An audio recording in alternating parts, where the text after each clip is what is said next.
హల్లెలూయా. దేవుని బిడ్డలారా, ఈ సమయంలో బైబిల్ పాట పాడుకుని వాక్య భాగంలోనికి వెళ్దాం.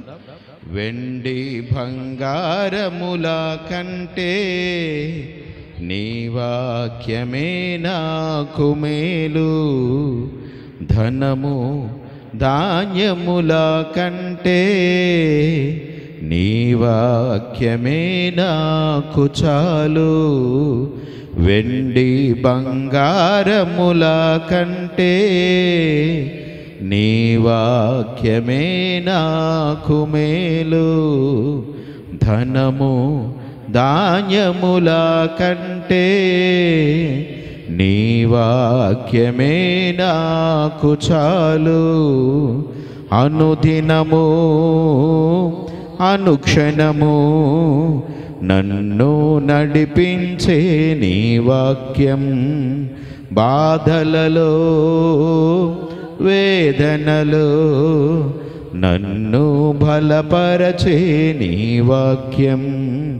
అనుదినము అనుక్షణము నన్ను నడిపించే నీ వాక్యం, బాధలలో వేదనలో నన్ను బలపరచే నీ వాక్యం.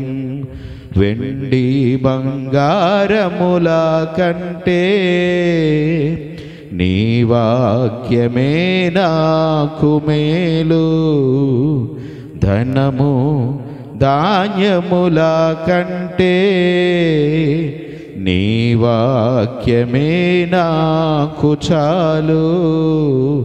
వెండి బంగారముల నీ వాక్యమే నాకు, ధనము ధాన్యముల కంటే నీ వాక్యమే నాకు చాలు.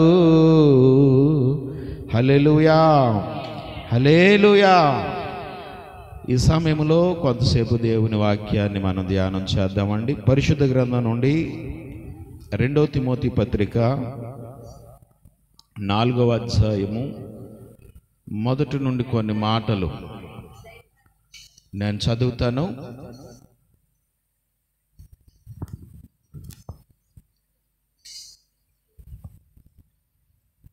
దయచేసి అందరూ కూడా పరిశుద్ధ గ్రంథాలు తెరిచి దేవుని వాక్యాన్ని చూడాలని మనం చేస్తూ ఉన్నాను. 2 తిమోతి పత్రిక 4వ అధ్యాయము మొదటి నుండి 4 వచనాలని. దేవుని ఎదుటను సజీవులకును మృతులకును తీర్పు తీర్చు క్రీస్తు యేసు ఎదుటను ఆయన ప్రత్యక్షత తోడు, ఆయన రాధ్యము తోడు నేను ఆనబెట్టి చెప్పినదేమనగా, వాక్యమును ప్రకటించుము, సమయమందును అసమయమందును ప్రయాసపడుము, సంపూర్ణమైన దీర్ఘశాంతముతో ఉపదేశించుచు ఖండించుము, గద్దించుము, బుద్ధి చెప్పుము. ఎందుకనగా జనులు హితబోధను సహింపక దురద చెవులు గలవారై తమ స్వకీయ దురాశలకు అనుకూలమైన బోధకులను తమ కొరకు పోగు చేసుకుని సత్యమునకు చెవి ఇయ్యక కల్పనా కథల వైపు తిరుగు కాలము వచ్చును. దేవుని బిడ్డలారా, మనం చదువుకున్న వాక్య భాగంలో అపోస్తులుడైన పౌలు గారు యవనస్తుడైన తిమోతికి చెబుతున్న మాటలు మనం చూస్తూ ఉన్నాం. ఈ 4వ అధ్యాయంలో చక్కటి విషయాలు పౌలు గారు తిమోతికి చెప్పడం జరిగింది. ప్రియులారా, పౌలు అంటూ ఉన్నాడు, దేవుని ఎదుటను సజీవులకును మృతులకును తీర్పు తీర్చు ఏమంటే క్రీస్తు యేసు ఎదుటను ఆయన ప్రత్యక్షత తోడు, ఆయన రాధ్యము తోడు నేను ఆనబెట్టి చెప్పినదేమనగా అని ఏమండి పౌలు గారు చెబుతున్నట్లుగా మనం చూస్తూ ఉన్నాం. ప్రియులారా, మన దేవుడు ఎలాంటి వాడు అని అంటే, మన దేవుడు సజీవులకును మృతులకును తీర్పు తీర్చువాడు. మన దేవుడు ఎలాంటి వాడమ్మా? ఆయన ఎవరెవరికి తీర్పు తీరుస్తాడట? సజీవులకు ఆయన తీర్పు తీరుస్తాడు, మృతులకు కూడా ఆయన తీర్పు తీరుస్తాడు. కనుక మనం ఎవరికి తీర్పు తీర్చేవారిగా ఉండకూడదు. కనుక తీర్పు తీర్చే పని ఎవరిది? దేవునిది. దేవునికి స్తోత్రం, హల్లెలూయా. ఏమని ఇంకా కిందకంటాడు, ప్రకటించుము, సమయమందును అసమయమందును ప్రయాసపడుము అంటున్నాడు. దేవునికి స్తోత్రం, హల్లెలూయా. తిమోతి, నీవు దేవుని వాక్యాన్ని ప్రకటించయ్యా. ఎప్పుడెప్పుడు అని అంటే, సమయమందు దేవుని వాక్యాన్ని ప్రకటించు, అలాగే అసమయమందును కూడా దేవుని వాక్యాన్ని ప్రకటించు, ప్రయాసపడు అని చెబుతూ ఉన్నాడు ప్రియులారా. దేవునికి స్తోత్రం, హల్లెలూయా. కనుక దేవుని బిడలమైన మనం ప్రభువులో ప్రయాసపడేవారిగా ఉండాలి ప్రియులారా.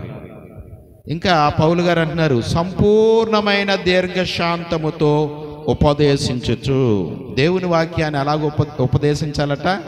సంపూర్ణమైన దీర్ఘశాంతముతో వాక్యమును ఉపదేశించుచు, ఖండించు, గద్దించు, బుద్ధి చెప్పు అని పౌలు భక్తుడు యవనస్తుడైన తిమోతికి చెబుతూ ఉన్నాడు ప్రియులారా. దేవునికి స్తోత్రం, హల్లెలూయా.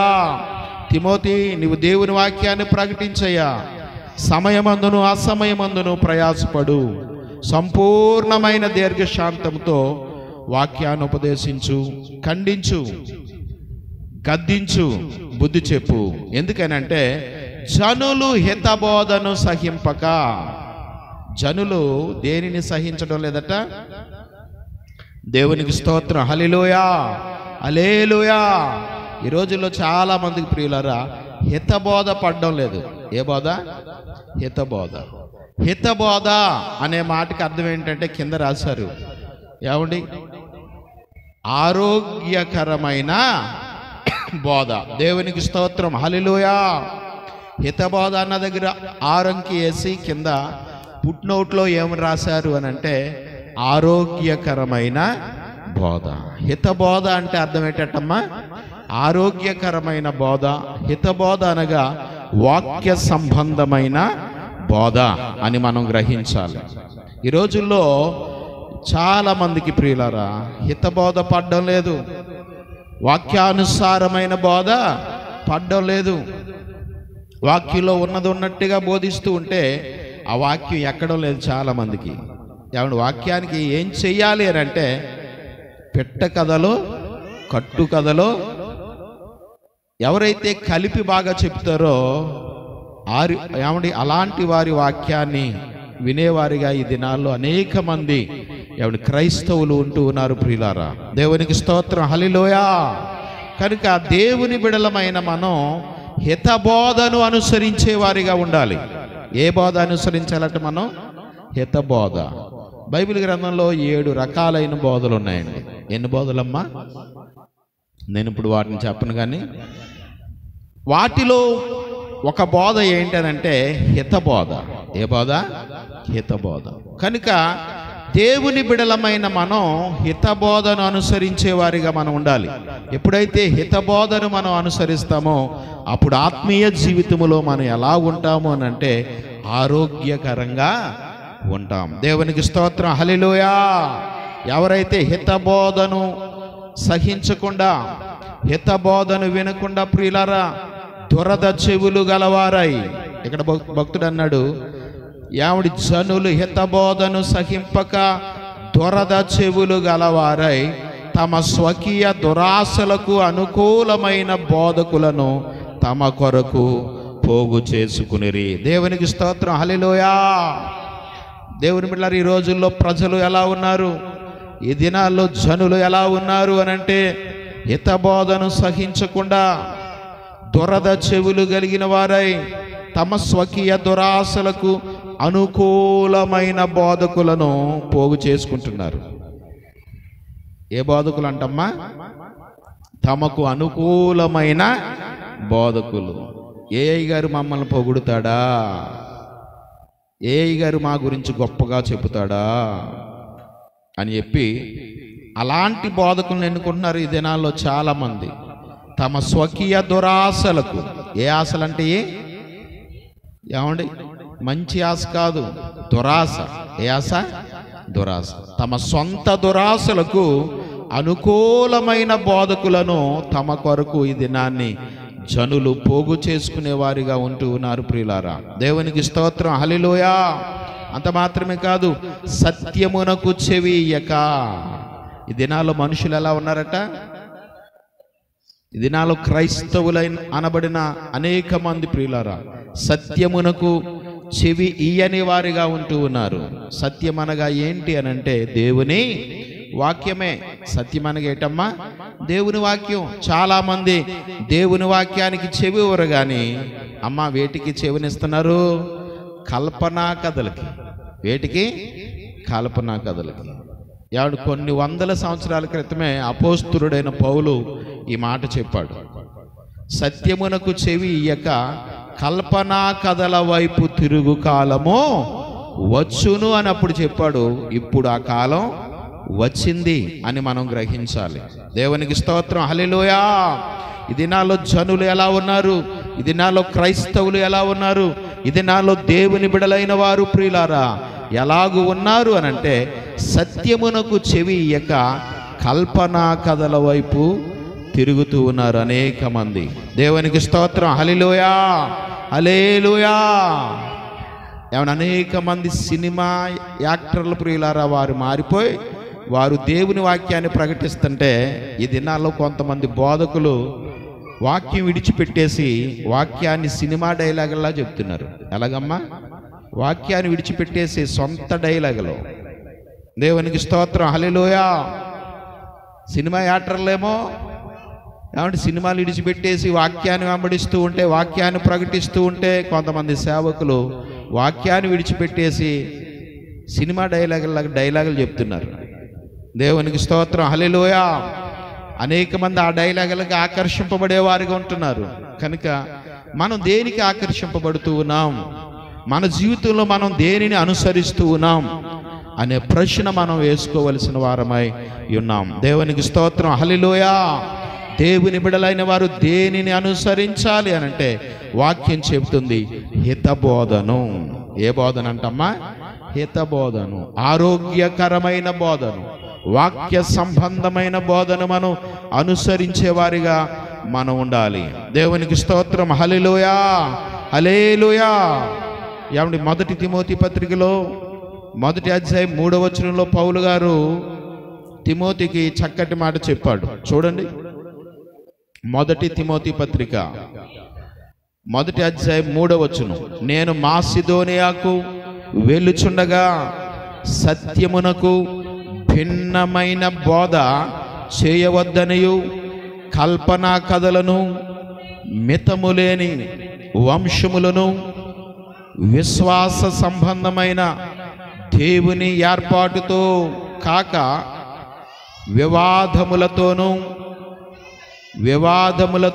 సంబంధము కలిగి ఉన్నవి గనుక వాటిని లక్ష్య పెట్టవద్దనియు కొందరికి ఆజ్ఞాపించుటకు నీవు ఎఫెసులో నిలిచి ఉండవలనని నిన్ను హెచ్చరించిన ప్రకారము ఇప్పుడును హెచ్చరించుచున్నాను. దేవునికి స్తోత్రాలు చెల్లిద్దామండి. హల్లెలూయా, హల్లెలూయా. అపోస్తులుడైన పౌలు యవనస్తుడైన తిమోతికి చెప్పిన చక్కటి మాట ఏంటో తెలుసా? తిమోతి, నేను మాసిదోనియాకు వెళ్ళుచుండగా సత్యమునకు భిన్నమైన బోధ చేయవద్దనియు కల్పనా కథలను, మితములేని వంశావళులను, విశ్వాస సంబంధమైన దేవుని ఏర్పాటుతో కాక వివాదములతోనే సంబంధము కలిగి ఉన్నవి గనుక వాటిని లక్ష్య పెట్టొద్దనియు కొందరికి ఆజ్ఞాపించుటకు నీవు ఎఫెసులో నిలిచి ఉండవల్లని నిన్ను హెచ్చరించిన ప్రకారము ఇప్పుడు కూడా హెచ్చరిస్తూ ఉన్నానన్నాడు. ప్రియులారా, దేవునికి స్తోత్రం, హల్లెలూయా.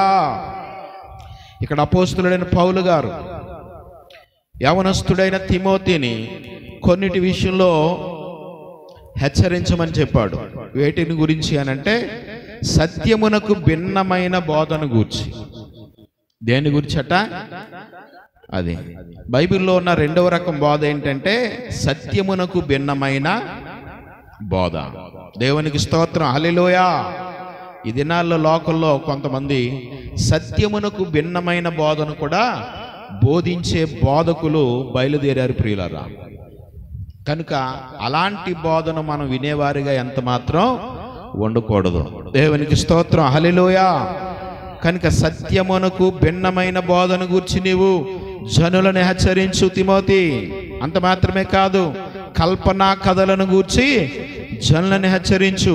అంత మాత్రమే కాదు, మితము లేని వంశావళులను గూర్చి జనులను హెచ్చరించు అని అపోస్తులుడైన పౌలు యవనస్తుడైన తిమోతికి చెప్పడం జరిగింది ప్రియులారా. దేవునికి స్తోత్రం, హల్లెలూయా.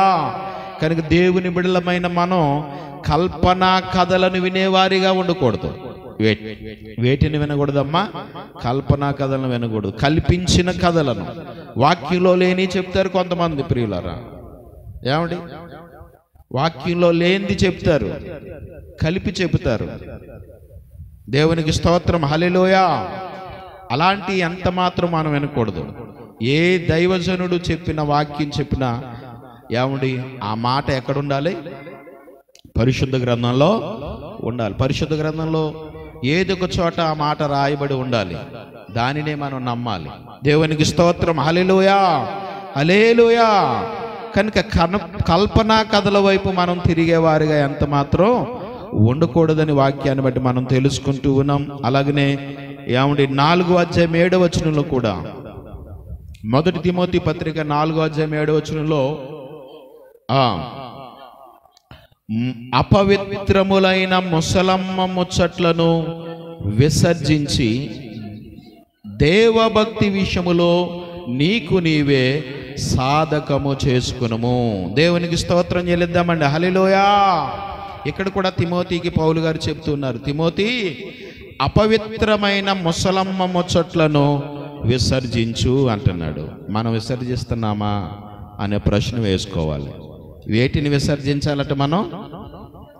అపవిత్రములైన ముసలమ్మ ముచ్చట్లు. సమయం దొరికితే చాలు ముసలమ్మ ముచ్చట్లు మొదలెడతారు కొంతమంది. ఆడు ఎలాంటివాడో తెలుసా? అది ఎలాంటిదో తెలుసా? ఎవరు ఎలాంటి వాళ్ళు అయితే నీకెందుకు?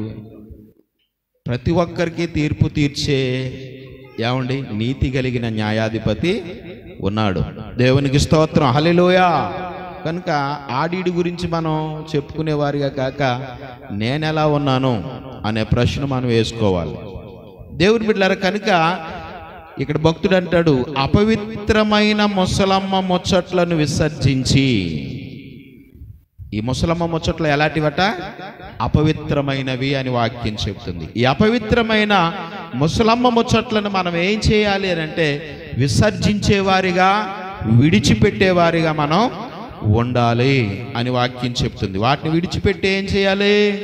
దైవ భక్తి విషయములో లేక దేవభక్తి విషయములో నీకు నీవే సాధకము చేసుకొనుము. దేవునికి స్తోత్రం, హల్లెలూయా. దైవభక్తి విషయములో ప్రియులారా, మనకు మనమే ఏం చేసుకోవాలట? సాధకం చేసుకోవాలి. నీకు ప్రార్థన చేయడం రాదా? ప్రార్థన చేయడం నేర్చుకో. సాక్ష్యం చెప్పడం రాదా? సాక్ష్యం చెప్పడం నేర్చుకో. పాట పాడడం రాదా? పాట పాడడం నేర్చుకో. డ్రమ్ము కొట్టడం రాదా? డ్రమ్ము కొట్టడం నేర్చుకో. దేవునికి స్తోత్రం, హల్లెలూయా. ప్రభు సన్నిధిలో పరిచర్య చేయడం రాదా? పరిచర్య చేయడం నేర్చుకో. దేవునికి ఇవ్వడం నీకు అలవాటు లేదా? దేవునికి ఇవ్వడం నేర్చుకో. దేవునికి స్తోత్రం, హల్లెలూయా. ప్రతి విషయంలో కూడా ఏమంటే దైవభక్తి విషయంలో ఎవరో మనకి చెప్పవలసిన పని లేదు, కానీ మనకు మనమే ఏం చేయాలట? సాధకము చేసుకోవాలి అని వాక్యం చెప్తుంది. ఎందుకు సాధకం చేసుకోవాలి అని అంటే 8వ వచనంలో భక్తుడు అంటాడు, శరీర సంబంధమైన సాధకము కొంచెము మట్టుకే. ఈ లోకంలో శరీర సంబంధమైన సాధకము ఎంతవరకు అంటమ్మా? కొంచెం మట్టుకే. ఈ లోకంలో ఉద్యోగాలు కొంత మట్టుకే మనం చేస్తాం. ఈ లోకంలో నువ్వు కొంతకాలమే కష్టపడతావు. ఈ లోకంలో కొంతకాలమే నువ్వు వ్యాపారం చేస్తావు. తర్వాత మళ్ళీ వాటిని విడిచిపెట్టి విశ్రాంతిలో ప్రవేశించవలసిందే. దేవునికి స్తోత్రం, హల్లెలూయా. కనుక శరీర సంబంధమైన సాధకము కొంచెము మట్టుకే ప్రయోజనకరమగును. కనుక ఈ శరీర సంబంధమైన సాధకము కొంచెము మట్టుకే ఉంటుంది, కొంచెము మట్టుకే ప్రయోజనకరం. శరీర సంబంధమైన సాధకము ద్వారా కొంచెము వాటినే మనం సంపాదించుకోగలం. అయితే దైవభక్తి ఎప్పటి జీవము విషయములోనూ రాబోవు జీవము విషయములోనూ వాగ్దానముతో కూడిన దైనందున అది అన్ని విషయములలో ప్రయోజనకరమగును అంటున్నాడు. దేవునికి స్తోత్రం, హల్లెలూయా, హల్లెలూయా. దైవభక్తి ఎప్పటి జీవము విషయములోనూ, దైవభక్తి ఎప్పుడెప్పుడు ప్రయోజనకరమంట? ఎప్పటి జీవం విషయంలో దైవభక్తి మనకి ప్రయోజనకరంగా ఉంటూ ఉంది. అంత మాత్రమే కాదు, రాబోవు జీవము విషయంలో, నిత్య జీవంలో కూడా ఈ దైవభక్తి మనకి ఎలా ఉంటుందమ్మా? ప్రయోజనకరంగా ఉంటుంది. దేవునికి స్తోత్రం, హల్లెలూయా. ఇది వాగ్దానముతో కూడిన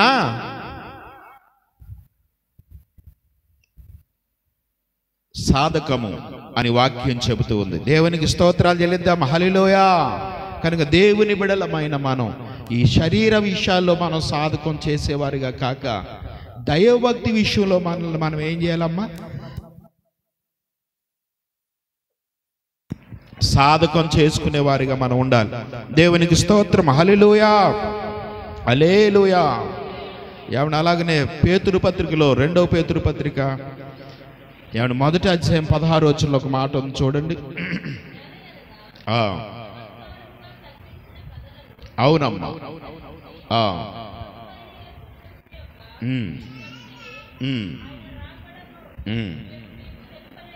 మేము మీకు తెలుపలేదు కానీ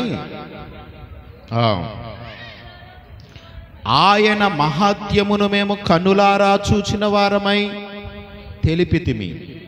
ఈయన నా ప్రియకుమారుడు, ఈయన యందు నేను ఆనందించుచున్నాను అను శబ్దము మహాదివ్య మహిమ నుండి ఆయన యొద్దకు వచ్చినప్పుడు తండ్రి అయిన దేవుని వలన ఘనతయు మహిమయు ఆయన పొందగా మేము ఆ పరిశుద్ధ పర్వతము మీద ఆయనతో కూడా ఉండిన వారమై ఆ శబ్దము ఆకాశము నుండి రాగా వింటిమి. చాలండి. దేవునికి స్తోత్రం, హల్లెలూయా, హల్లెలూయా.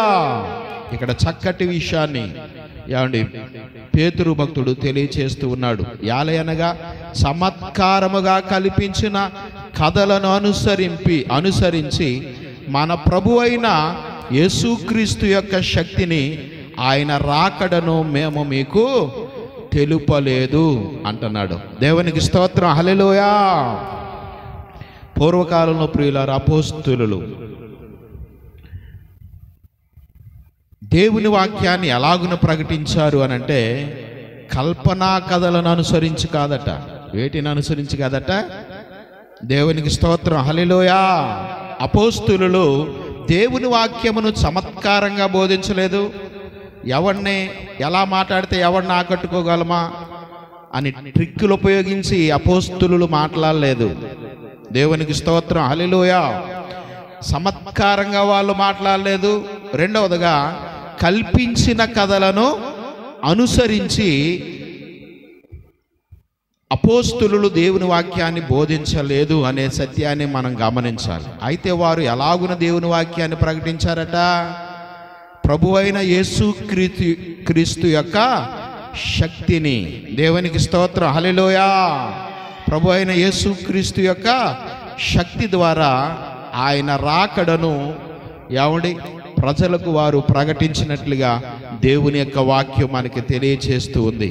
దేవునికి స్తోత్రం, హల్లెలూయా, హల్లెలూయా.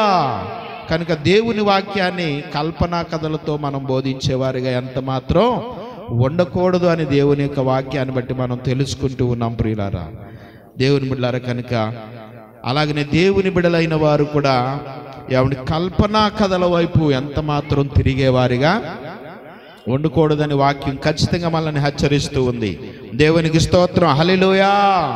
ఎందుచేతను అనంటే మనం కడవరి దినాల్లో ఉన్నాం. దేవుని రాకడ దగ్గర అవుతున్న దినాల్లో మనం ఉన్నాం ప్రియులారా. ఈ అంచె దినములలో రకరకాలైన బోధలు లోకంలో ప్రవేశిస్తాయి అని దేవుని యొక్క వాక్యం మనకి సెలవిస్తుంది. కనుక దేవుని బిడలమైన మనం ఎంత మాత్రం కూడా కల్పనా కథల వైపు తిరిగేవారిగా కాక మన జీవితంలో మనం అనుసరింపవలసిన బోధ ఏది అనంటే హితబోధను మనం అనుసరించేవారిగా ఉండాలి. ఏ బోధ చెప్పండి? హితబోధను మనం అనుసరించేవారిగా ఉండాలి ప్రియులారా. హితబోధ అనగా ఆరోగ్యకరమైన బోధ అని వాక్యం చెబుతుంది. హితబోధ అనగా వాక్య సంబంధమైన బోధ అని వాక్యం మనకి ఖచ్చితంగా తెలియజేస్తుంది. కనుక ఎంచు దినాల్లో దేవుని బిడలమైన మనం హితబోధను మనం అనుసరించే వారిగా మనం ఉందాం. దేవునికి స్తోత్రం. హల్లెలూయా, హల్లెలూయా. చూడండి, దేవుని వాక్యంలో మనం చూస్తే తీతు పత్రికలో పౌలు గారు ఒక మాట చెప్తున్నారు. చూడండి, తీతు పత్రిక 1వ అధ్యాయం 9వ వచనం. అవునమ్మా.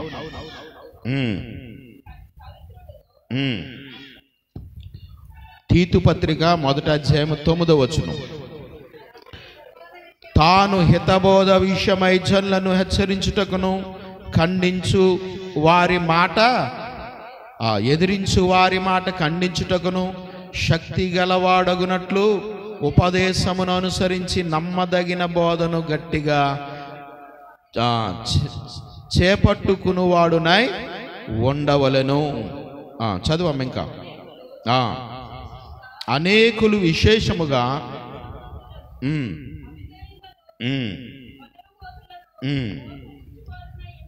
ఉన్నారు.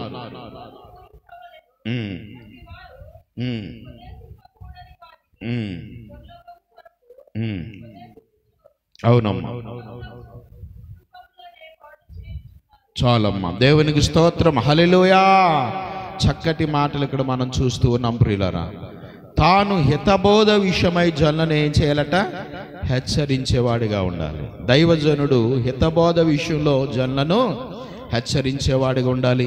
ఎదురాడు వారి మాట ఖండించుటకును శక్తి కలిగిన వాడిగా ఉండాలని, ఉపదేశమును అనుసరించి నమ్మదగిన బోధను గట్టిగా చేపట్టుకునివాడునై ఉండవలెను అని భక్తుడు చెబుతూ ఉన్నాడు. దేవునికి స్తోత్రం. హల్లెలూయా. హితబోధకు మరొక అర్థాన్ని ఇక్కడ భక్తుడు చెబుతూ ఉన్నాడు. అదేంటనంటే నమ్మదగిన బోధ. హితబోధ అనగా ఏ బోధట? నమ్మదగిన బోధ. ఈ నమ్మదగిన బోధను, ఈ హితబోధను, ఈ ఆరోగ్యకరమైన బోధను మనం ఏం చేయాలట? గట్టిగా చేపట్టుకునేవారిగా మనం ఉండాలి. దేవునికి స్తోత్రం. హల్లెలూయా.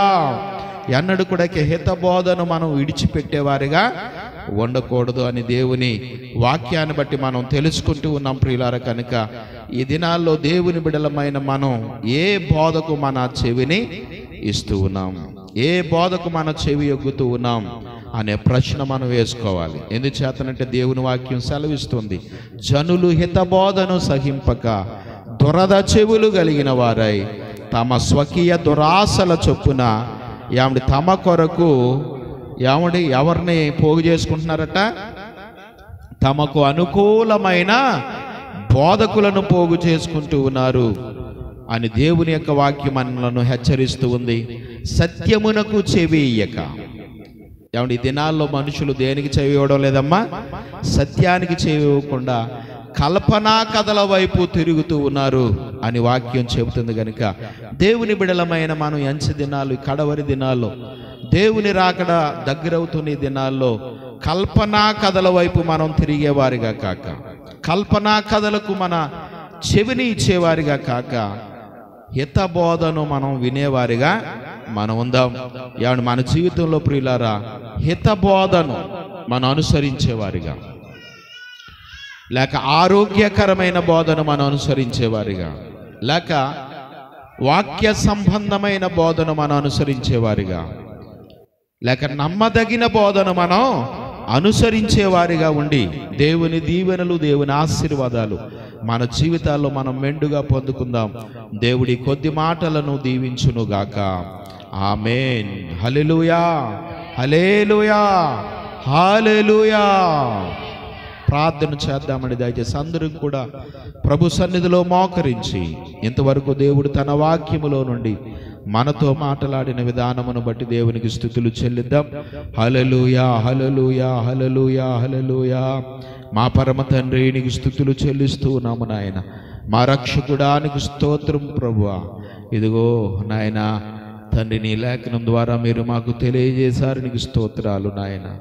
తండ్రి, తిమోతికి నీవు సెలవిచ్చావు. ఇదిగో నీ భక్తుడైన పౌలు గారు యవనస్తుడైన తిమోతికి సెలవిచ్చిన రీతిగా తిమోతి వాక్యమును ప్రకటించుము. సమయమందును అసమయమందును నీవు ప్రయాసపడు, నీవు ఖండించు,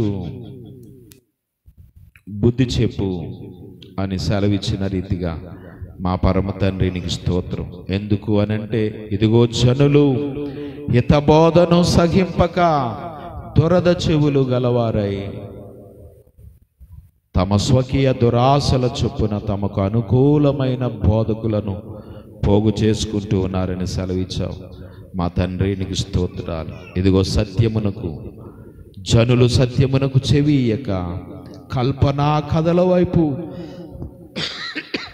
తిరుగుతున్నారని సెలవిచ్చిన రీతిగా ప్రభువా, నా తండ్రి, ఎంచు దినాల్లో నీ బిడలమైన మేము కల్పనా కథల వైపు తిరిగేవారిగా కాక నాయన, సత్యమును మేము వెంబడించేవారిగా నాయన, అనేక సత్యవాక్యాన్ని మేము నాయన వెంబడించేవారిగా ఉండడానికి సహాయం చేయమని ప్రార్థన చేయించు ఉన్నాం. తండ్రి నీకు స్తోత్రం. హల్లెలూయా, హల్లెలూయా, హల్లెలూయా, హల్లెలూయా, హల్లెలూయా. వాక్యమును యాకోబుకు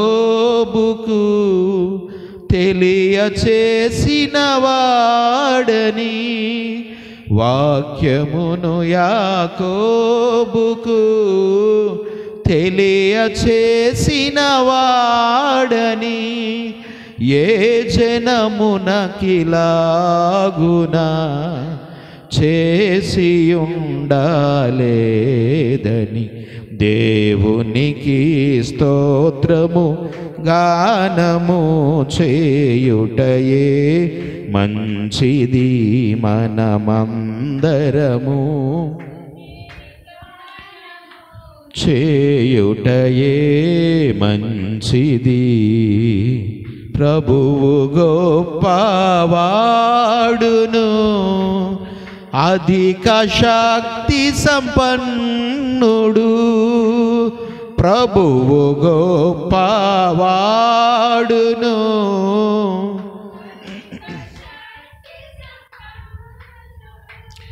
జ్ఞానమునకు ఆయనే మితియులేని వాడని, దేవునికి స్తోత్రము గానము చేయుటయే మంచిది మనమందరము,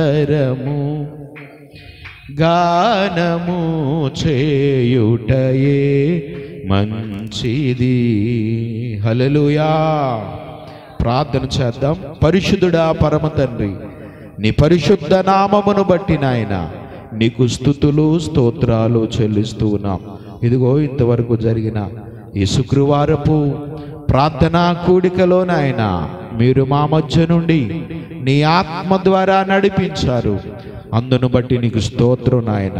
ఇంతవరకు చెప్పబడిన వాక్యమును నీ బిడల హృదయములో భద్రపరచండి తండ్రి. యొక్క మధ్యాహ్న సమయమున నీ సన్నిధికి వచ్చిన ప్రతి బిడను నాయన ప్రత్యేకంగా మీరు దీవించమని ప్రార్థన చేయించు ఉన్నాను. ఎవరు ఏ విధమైన అవసరతలతో, ఎవరు ఏ విధమైన సమస్యలతో నాయన నీ సన్నిధికి వచ్చారో నీకు తెలుసు గనుక నీ బిడలను దర్శించండి. నీ బిడలకు కలిగిన సమస్యలన్నిటి నుండి నీ బిడలను విడిపించండి. బలహీనులను బలపరచండి, రోగులను స్వస్థపరచండి నాయన. రుణ బాధల చేత బాధపడుతున్న బిడలను, వారికి కలిగిన ప్రతి విధమైన రుణముల నుండి వారిని విడిపించమని ప్రార్థన చేయించు ఉన్నాను. మా పరమ తండ్రి నీకు వందనాలు. అలాగే ఇదిగో ప్రభువా, మీరు మాకు అప్పగించిన సంఘ బిడ్డలను, వారి కుటుంబములను సమృద్ధివంతంగా దీవించండి. నీ బిడ్డలు చేయుచున్న ప్రతి విధమైన పనిపాట్లలో, ఉద్యోగములలో, వ్యాపారాల్లో నాయన నానాటికి అభివృద్ధిని, ఆశీర్వాదమును దయచేయమని ప్రార్థన చేయుచు ఉన్నాను. మా పరమ తండ్రి, నీకు వందనాలు నాయన. ఇదిగో ప్రభువా నా తండ్రి, నాయన అందరైతే నాయన లైవ్ ద్వారా ఈ కార్యక్రమాన్ని వీక్షిస్తూ ఉన్నారు. నీ బిడ్డలందరినీ దీవించండి, ఆశీర్వదించమని, నీ బిడ్డలకు కలిగిన సమస్యలన్నిటి నుండి నీ బిడ్డలను విడిపించమని ప్రార్థన చేయుచు ఉన్నాను. మా పరమ తండ్రి, ఇదిగో ఈ సమయమున ఈ ప్రార్థనా కూడికను ముగించుకుని మేము వెళ్ళుచూ ఉండగా మీరే నీ దీవెనల చేత నీ బిడలమైన మమ్ములను మెండుగా నింపి పంపించమని మా రక్షకుడైన యేసు నామమున అడుగుచున్నాను మా పరమ తండ్రి, ఆమేన్. తండ్రి, కుమార, పరిశుద్ధాత్మ త్రియాక దేవుని కృపా సమాధానములు దేవుని బిడలారా ప్రభు రాకడ పర్యంతము సదాకాలం మనకందరికీ, సర్వలోక పరిశుద్ధులకును, అలాగనే అందరైతే ఈ లైవ్ ద్వారా ఈ కార్యక్రమాన్ని వీక్షిస్తున్నారో వారందరికీ, అలాగనే అందరైతే ఈ మైక్ స్వరము ద్వారా ఆయన మాటలను విన్నారో వారికి అందరికీ, అలాగనే ఆయన బిడలమైన మనకందరికీ ఆయన కృపా సమాధానములు నిరంతరము తోడయుండి నడిపించునుగాక. ఆమేన్. ఆమేన్. God bless you. దేవుడు మిమ్మును మీ కుటుంబములను సమృద్ధిగా దీవించునుగాక. ఆమేన్.